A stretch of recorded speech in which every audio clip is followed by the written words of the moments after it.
eu sou a Monalisa Perroni e esse é o Item Mais da CNN.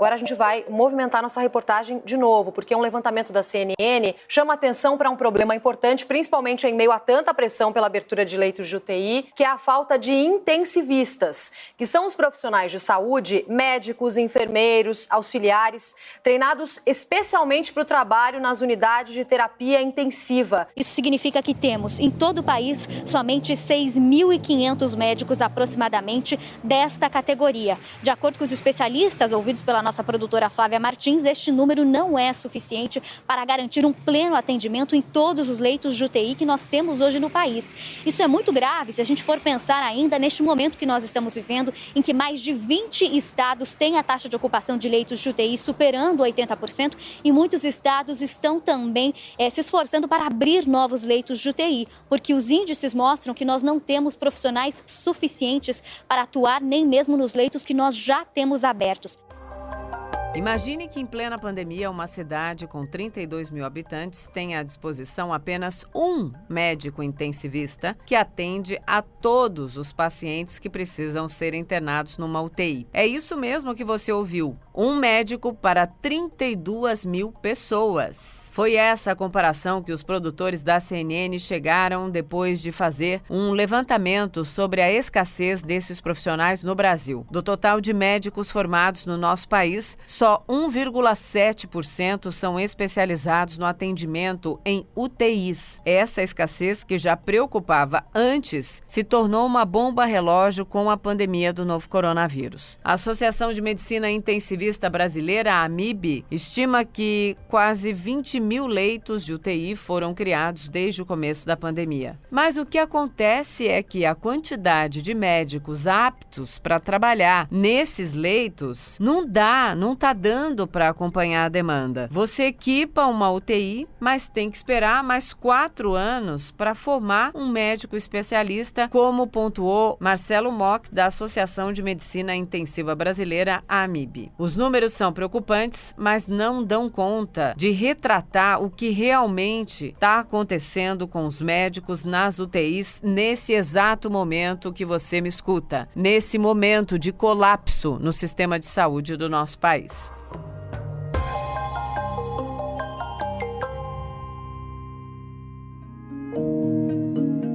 É por isso que nessa primeira parte do episódio, a minha conversa é com o Dr. Jacques Steinbock. Ele é chefe de UTI do Hospital Emílio Ribas, em São Paulo. Então, para você que está me ouvindo, eu já adianto, se prepare. O relato é forte, é urgente, mas é muito necessário também. Dr. Jacques, muito bem-vindo ao Item Mais. Muito obrigada por dar uma pausa aí nesse trabalho e conversar com a gente. Obrigado a vocês. Dr. Jacques, o senhor está agora numa UTI, né? Trabalhando.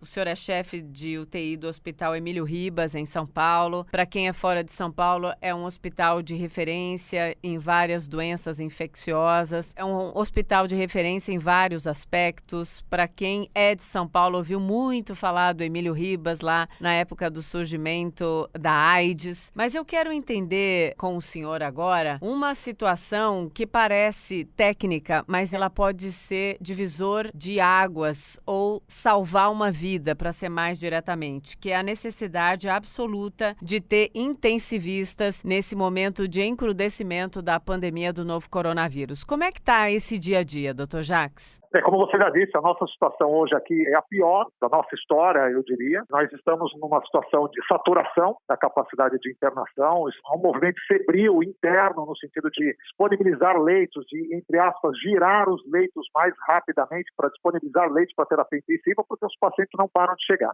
Mas se a gente olha o panorama como um todo, e a gente vê, não especificamente o do Emílio Ribas, mas pensando no sistema de saúde como um todo, e essas medidas que nós estamos vendo aí, estão sendo tomadas no sentido de ampliar a capacidade de atenção desses pacientes, ampliar o número de leitos de terapia intensiva, isso tem um limite, e um desses limites é ter recursos humanos capacitados para trabalhar com esse tipo de paciente. Não se forma profissionais de terapia intensiva, médicos, enfermeiros e fisioterapeutas da noite para o dia. Então, esses são profissionais bastante capacitados, habilitados e têm que ser formados durante algum tempo para poderem fazer frente a esse tipo de complexidade que demanda os pacientes internados em leite de terapia intensiva. é uma crise que nós estamos enfrentando e que provavelmente vai se acentuar. Só me explique, se a pergunta for muito básica, não fique chateado. Quando eu falo do intensivista, eu me refiro apenas ao médico ou a toda a equipe de intensivistas? Aí entendo melhor essa necessidade. Nós estamos falando de pessoas, o grupo de pessoas para esse momento mais intensivo de cuidados de um paciente grave? Exatamente. Na verdade, olha, aqui é um trabalho em equipe, muito bem determinado, cada qual com as suas funções. Existe o médico, que é o médico intensivista, é uma especialidade profissional na área médica, corresponde àquele profissional que trabalha em unidades de terapia intensiva. Temos intensivistas adultos e pediatras, mas existem também, e as UTIs não funcionam sem esses outros profissionais da área de enfermagem. Nós estamos falando aqui de enfermeiros, auxiliares e atendentes de enfermagem, fisioterapeutas que trabalham em unidade de terapia intensiva, também tem um nível, um grau de especialização necessário para que ele possa trabalhar. Por exemplo, tem fisioterapeuta que é especialista em ventilação mecânica, que trabalha com suporte ventilatório, que lidam com aparelhos de ventilação mecânica em pacientes que estão em suporte ventilatório, né? Fora outras especialidades. Então, por exemplo, falando de Covid-19, uma das complicações bastante prevalentes em pacientes críticos é o comprometimento renal, e eventualmente demanda de hemodiálise. Então, nós temos também nefrologistas na nossa equipe para nos ajudar e nos auxiliar a tratar de pacientes que, dependendo do momento, pode chegar até 40% dos pacientes na unidade de terapia intensiva que precisam de hemodiálise, como terapêutica de substituição da função renal, temporária ou definitiva em alguns casos. Então, é um trabalho em equipe, é uma equipe multidisciplinar. Estou falando da assistência direta, mas nós temos nutrólogos, nutricionistas, enfim, é um número grande de profissionais que fazem com que a unidade de terapia intensiva seja plenamente capacitada a atender esse tipo de paciente. Dr. Jacques, quando o senhor fala estamos vivendo o pior momento da nossa história, é pior mesmo quando a gente lembra de outras situações muito desafiadoras para quem trabalha na saúde? Faça esse paralelo para mim, por gentileza. Bom, Mona Lisa, eu estou aqui no Hospital Emílio Ribas há 28 anos e eu posso garantir tranquilamente que esse é o pior momento que eu, como profissional da terapia intensiva nesse hospital, já vivenciei. E eu sei que isso que eu estou falando se aplica a todos os outros. Simplesmente que essa é a maior pandemia do século. Não tem ninguém vivo que vivenciou algo semelhante. A última pandemia tem mais de 100 anos, né? Estamos falando da gripe espanhola. Não tem gente viva hoje que tenha vivenciado e experimentado aquele enfrentamento. Quando eu falo isso, mesmo para a nossa realidade aqui dentro do Hospital Emílio Ribas, porque nós somos um centro de referência para doenças infecciosas contagiosas. Então, todas as últimas epidemias, surtos epidêmicos, ou eventualmente alguns surtos de outras situações de doenças infecciosas, nós estivemos sempre na linha de frente. Estou falando aqui, quando nós tivemos a epidemia do H1N1, quando nós tivemos os casos, né, de uma epidemia de febre amarela, 2017 a 2019, em outras situações com as quais nós normalmente nos defrontamos, especificamente no Emílio Ribas, síndrome de Vaio, que é a leptospirose, aquela doença causada pela urina do rato, e andando mais para trás um pouquinho, nós tivemos os surtos de doença meningocócica nos anos 70. Esse hospital sempre foi a linha de frente do enfrentamento dessas doenças. E esse é o pior momento, porque é uma doença extremamente grave. Os que chegam no hospital, uma parcela razoável desses pacientes vão demandar assistência em terapia intensiva. Não é uma assistência em terapia intensiva simples, porque existem pacientes que vão para a unidade de terapia intensiva com apenas uma falência orgânica. Por exemplo, o paciente tem uma meningite, é grave, ele pode ter elevada letalidade, mas estamos falando aqui de um sistema comprometido diretamente. Mas a Covid-19, ela tem essa característica de, nas suas formas graves, comprometer vários órgãos e sistemas do organismo humano, e de formas muito variadas, de tal forma que o desafio técnico é muito grande, mesmo para o profissional. Tem que ser um profissional bastante experimentado e capacitado e competente para conseguir tratar esses pacientes com um razoável grau de sucesso. O fato de ter uma terapia intensiva, um leito de terapia intensiva disponibilizado, não significa necessariamente que o paciente que seja admitido nesse leito tenha a mesma probabilidade de êxito que outros pacientes admitidos em outras UTIs, porque a qualidade do material humano, do recurso humano, a capacidade técnica dessas equipes é variável. São muitas as variáveis, ou seja, o paciente curar-se, o paciente sair vivo da terapia intensiva ou ter um desfecho menos favorável. Sim, nós estamos falando, né, vamos deixar muito claro, de uma situação de uma unidade de referência da cidade mais rica do país. Uma referência, se a gente está vendo essa situação na cidade de São Paulo, eu posso imaginar, e o senhor tenho certeza que além de imaginar, tem esse tipo de informação, é muito mais grave em outras partes do nosso país, cheio de diferenças sociais, né? Sim, com certeza. Nós temos uma nossa letalidade aqui, que nós apuramos, quando no ano passado, em torno de 24%, no mesmo período, com o mesmo tipo de paciente, ao mesmo tempo, né? E outras UTIs com a mesma quantidade de recursos, nossa letalidade batia em 60% a 70%.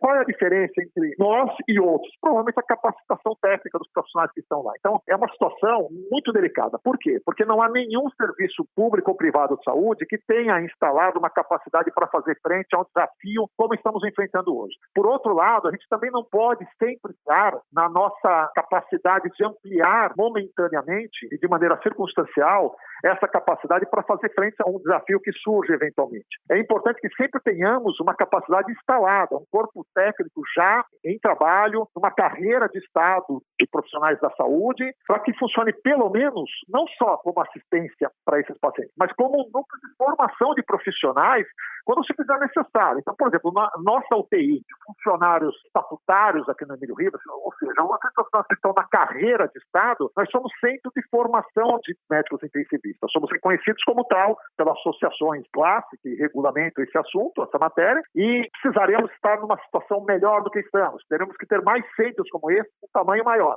E, infelizmente, nós não temos essa situação. Poderíamos estar com melhor musculatura nesse momento do que realmente estamos nesse momento. Doutor Jacques, preciso fazer uma pergunta difícil, mas ela é necessária. O senhor acha que com esse esgotamento que nós estamos verificando, o senhor dando o relato aí do Emílio Ribas agora, eu já ouvi relatos em outros locais, de São Paulo, do país também. Ouvi hoje o relato ali dos profissionais de Belo Horizonte, situação gravíssima. Tem lugar, tem capacidade instalada e não tem material humano para trabalhar. É sim necessário pensar de uma maneira mais séria as questões de restrição mais profundas no nosso país. O lockdown com restrição mesmo, verdadeira, para então, de alguma maneira, represar essa demanda que já está quase insuportável? Sem dúvida, Mona Lisa. Eu vou adiante. Eu acho que isso já deveria ter sido feito pelo menos 2 semanas atrás. Nós vivenciamos hoje as sequelas e as consequências da falta de isolamento que ocorreu há 14 dias atrás. Isso porque do momento da infecção até o momento em que o paciente apresenta uma condição clínica que demanda assistência hospitalar, decorre aí 2 semanas. Então, o que estamos vivenciando hoje é consequência direta do contágio que aconteceu há 14 dias atrás. Da mesma forma, o que está acontecendo hoje do ponto de vista de casos novos e pessoas se infectando continuará impactando o sistema de saúde, colocando sob pressão nas próximas 2 semanas. Então, é imperativo, realmente, que uma medida mais rigorosa de regulação, de impedimento, de lockdown, né, controle de mobilidade social, seja implementada. Porque do jeito que está, nós estamos vendo o colapso ocorrendo 1 a 1. Parece aqueles joguinhos de dominó, né? Cai um e vai derrubando os outros. Mas é isso que acontece. O sistema é capilarizado. Você tem pacientes que eventualmente não encontram assistência no hospital, ou que chegam no hospital e ele pede transferência para algum outro, para algum recurso. Esse outro eventualmente está lotado e transfere para um terceiro. Só que quando todos estão enfrentando a mesma situação simultaneamente, chega uma hora em que realmente não há mais para onde correr. Literalmente é esse o ponto. Nós temos que parar a cadeia de contágio, nós temos que parar a produção de casos novos. Sim, doutor Jacques, ontem no jornal que eu apresento na TV, né, na CNN, no Expresso CNN, ali ao vivo, o secretário municipal de saúde, Edson Aparecido, disse: não é hora ainda da gente decidir pelo fechamento, porque a gente acabou de começar a fase emergencial e a gente acabou de passar uma mensagem para a população. Como é que a população vai acreditar na gente se no dia seguinte a gente já tiver adotado, então, medidas mais sérias? Eu ouço uma declaração dessa de uma autoridade e eu, como cidadã, penso o seguinte: eu prefiro ouvir a verdade de uma autoridade dizendo sim, há 1 semana, há 6 dias a situação era outra, mas a demanda está inacreditável, então acabamos de anunciar algo, mas temos que fazer uma readequação. Temos sim que tomar medidas mais drásticas, porque o saldo desses 7 dias, quando o centro de contingência for revelar qualquer medida nova, segunda ou terça-feira, será muito pior. Meu raciocínio está equivocado ou não, doutor? De maneira alguma, você está certíssimo. Nós estamos assistindo a um aumento inercial no número de casos e na demanda por assistência hospitalar desses casos. Esse aumento de demanda, como eu já disse, foi gerado anteriormente. Nós estamos vivendo agora consequência daquilo que aconteceu há 2 semanas atrás. Então, a medida que você tomar hoje, entendeu, impactará nas próximas 2 semanas. Se hoje nós já estamos nessa situação, quer dizer, na iminência do caos, praticamente generalizado, vários serviços aí realmente já lotaram. Eu vi hospitais privados aí literalmente, fisicamente fechando a porta. Se nós estamos hoje assim, o que se espera é que no próximo dia a coisa fique pior. É uma tendência que nós temos observado desde, pelo menos na última semana, nós estamos vendo os números crescentes dia a dia. O dia de hoje só não é pior do que o dia de amanhã. É isso que temos observado. Muito grave. Doutor, muito obrigada pela coragem hein, de conversar comigo de coração e voz bem diretas, assim. Faz muita diferença isso. Muito obrigada por trazer o alerta verdadeiro e eu só posso desejar que os tempos melhorem, que as nossas autoridades tomem as medidas, mesmo impopulares, necessárias e que a gente volte a conversar, então, num outro momento, falando que conseguimos passar por isso tudo e aprendemos bastante e sobrevivemos. Muito obrigada por não desistir, doutor. Obrigado a você, Monalisa. Desistir não é uma opção. É isso que as pessoas precisam entender. Assim, a gente fala de linha de frente, não é a linha de frente, é o único. Assim, se nós não estivermos aqui, quem vai estar? Entendeu? Só que na hora que acaba o recurso, como nós vamos fazer? Não há outro. Então é isso que as pessoas têm que se conscientizar também e ficar em casa, e acreditar naquilo que é verdade, naquilo que é sentir, porque a realidade está aqui na frente de todo mundo. Quem vier aqui vai enxergar isso que nós estamos falando. Sem dúvida. Doutor Jacques, muito obrigada. Até uma próxima, doutor. Até a próxima, Monalisa. Obrigado.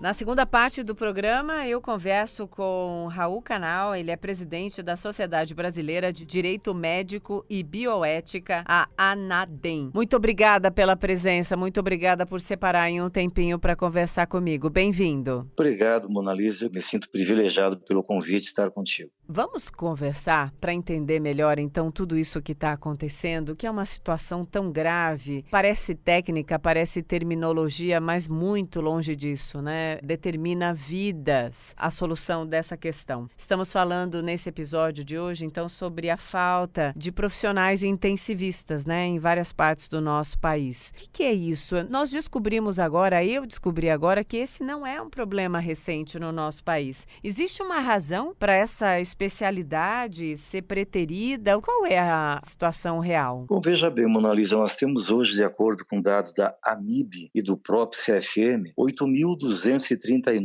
médicos intensivistas no Brasil. A necessidade seria de 40 mil médicos intensivistas, né? Muito provavelmente os jovens médicos, os que se formam atualmente, procuram especialidades menos complexas e que talvez tenham um apelo de carreira um pouco mais rápido, como a dermatologia, a cirurgia plástica, né? De menor complexidade, digamos assim, e um apelo profissional mais rápido que atinge uma carreira com maior facilidade. Talvez por isso essa falta, e não é só a falta, Monalisa. Desses 8.239, 55% estão concentrados na região sudeste do Brasil, né? Então, uma concentração muito grande em capitais, em grandes centros, certamente porque não apenas pela remuneração, que pode ou não ser melhor, mas também pelos recursos tecnológicos, né? Você atuar numa UTI no interior do Maranhão é diferente de atuar numa UTI em São Paulo, capital. Então, talvez por isso, pelos recursos tecnológicos disponíveis, o médico jovem, depois de fazer a sua residência, ele opta por ficar num grande centro. O que seria possível fazer nesse momento? Eu sei que a formação de um médico intensivista é uma formação bem específica, bem detalhada. Acabei de conversar com o chefe da UTI aqui do Emílio Ribas. Ele contou pra gente uma situação muito séria, né? E um hospital de referência para o mundo, né? Para o Brasil, mas para o mundo também, quando a gente olha o histórico. Falta ali, então, na formação do médico, talvez uma relevância de que esse tipo de atuação, sim, ela é uma das premissas de quem se propõe a salvar vidas. O que é? Tá o problema na formação, nos tempos atuais, na pressão por uma carreira mais bem-sucedida. Eu quero sair do meu ambiente e entender o ambiente que faz um estudante de medicina optar por uma carreira mais rentável, como o senhor disse, de cara, mais rapidamente. Bom, já é uma residência complexa, ela se desdobra em 2 períodos, né? Você primeiro tem que fazer a residência em clínica médica, que são 2 anos. Na verdade, a medicina intensiva é uma subespecialidade da clínica médica, para você entender melhor. Eu faço cirurgia geral 2 anos, né? Eu sou um médico cirurgião geral. Eu quero fazer cirurgia torácica. A torácica é uma subespecialidade da cirurgia geral. Então, eu faço mais 2 anos. Eu quero fazer cirurgia cabeça e pescoço. São mais 2 anos, que é uma subespecialidade. Eu quero fazer cirurgia plástica. Eu faço mais 3 anos de cirurgia plástica. Então, da mesma forma, a medicina intensiva, primeiro, ele faz a clínica médica, que é o genérico, né? Durante 2 anos. E para ser intensivista, são mais 2 anos. Então já são, além dos 6 anos da faculdade, são mais 4 anos de residência médica, ou seja, 10 anos de formação para ser médico intensivista. E às vezes o intensivista, ele convive com a desgraça. Um paciente na UTI já é um paciente que tem uma grande possibilidade de sair sequelado ou ir a óbito. Então é uma situação gravíssima. Então o ambiente hospitalar ao qual o intensivista é submetido tem uma carga emocional, uma carga espiritual, uma demanda dele de energia espiritual e emocional muito maior do que numa clínica médica, numa especialidade mais tranquila, mais branda. Então talvez tudo isso, aliado a uma remuneração não condizente com essa exposição, pode desmotivar o jovem médico a optar por essa especialidade. Sim, pode estar desmotivando, né? O senhor falou que temos, então, 5.000 e quantos médicos intensivistas no nosso país? 8.239. Informação de hoje é super atualizada. 8.239. 3,39 intensivistas para cada 100 mil habitantes. Mas aí vem a distribuição. Em São Paulo, capital, se tem 7,4 para cada 100 mil habitantes. Se você for para a capital do Maranhão, você tem 0,39, entendeu? Se você for para o interior, pior ainda, porque apenas 521 municípios no Brasil, ou seja, menos de 10% dos municípios têm hospitais com leitos de UTI. Gravíssimo, sem dúvida. O senhor disse que a gente precisaria de pelo menos quanto? 40 mil médicos intensivistas. Vagas de UTI nós temos hoje cerca de 42 mil entre o SUS e os hospitais privados. E bem distribuído, 20 mil no SUS e 22 mil leitos nos hospitais privados. Eu imagino que em uma época de Covid, nós precisamos ampliar isso para 200, talvez 250 mil vagas de UTI. E temos 42 mil. Sem dúvida, como o nosso país, né, a direção maior do nosso país negou a vacina, negou a pandemia, negou a informação verdadeira, hoje nós estamos vivendo esse caos que não acabará hoje, sem dúvida. É esse o preço que nós estamos pagando. E Mona Lisa, sendo totalmente sincero com você, o número de contaminados, infectados, era o esperado, aliás, muito aquém do esperado. O Ministério da Saúde, na época do Mandetta, eles imaginavam que fossem morrer 5 milhões de brasileiros. Eram muito mais pessimistas as previsões, entendeu? Todavia, não se foi preparado. Nós tivemos 14 meses para construir vagas de UTI e não construímos. O que nós fizemos? Brasília, o exemplo aqui da capital da República. Fizemos um hospital de campanha ao lado do estádio que custou 80 milhões de reais para ser construído e custava mais 20 milhões de reais de manutenção mensal. Ficou por 6 meses, não internou ninguém, foi desativado. Com esses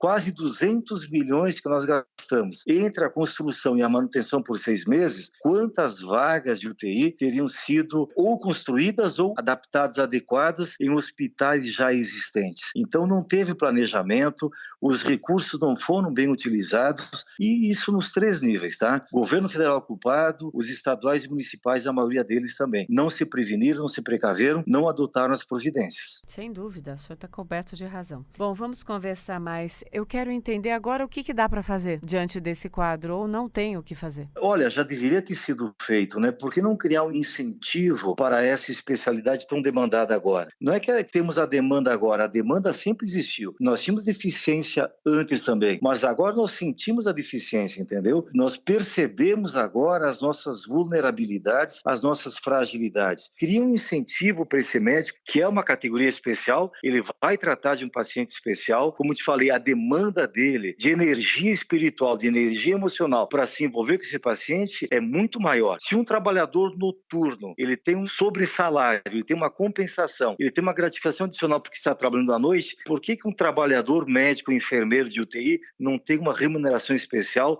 por estar sendo demandado numa situação especial também? Então, cria-se incentivos, abre-se novas vagas para a residência médica. Também tem isso, existem vagas limitadas. Quase todas as vagas são preenchidas, entendeu? Nós temos hoje, formamos 35 mil médicos todos os anos e temos cerca de 12 mil vagas para a residência médica, somadas todas as especialidades. Ou seja, 24 mil médicos que formaram no passado estão disputando vagas esse ano. Vão se somar mais 24 mil desse ano, que formaram na faculdade e não tem vaga para residência. O ano que vem são mais 24 mil. Amplia, aumenta o número de vagas de residência para essas especialidades. Mas é perigoso você colocar um residente para tratar desses pacientes. Mas mesmo um intensivista com 30, 40 anos de experiência, nunca antes tratou de um paciente de Covid, entendeu? Então, na verdade, a rigor, nenhum profissional estava capacitado, treinado para cuidar desse paciente especial. Então, intensiva aumenta o número de vagas, intensiva esse treinamento, essa capacitação, que todos estão hoje no ambiente de treinamento. Apesar dos 14 meses, nós ainda não entendemos esse vírus e as diversas formas como cada organismo reage em relação a esse vírus. Não é, e uma coisa que precisa esclarecer, não é o vírus que age diferente em cada organismo. Cada organismo humano reage de forma diferente em relação ao vírus. Ou seja, a resposta inflamatória de cada organismo é diferente. Por isso, algumas pessoas sofrem o vírus e têm consequências leves, outras medianas, outras consequências graves, outras sequelam e outras, inclusive, morrem. Porque cada organismo reage e responde inflamatoriamente de forma diferente. E os nossos médicos não entenderam isso. Por quê? Não temos experiência anterior na história da humanidade. Sem dúvida. O que a gente devia ter feito era ter vacinado a população brasileira quando o mundo começou a vacinar, mas a gente saiu na busca da vacina depois, estamos com uma vacinação pífia e agora só resta,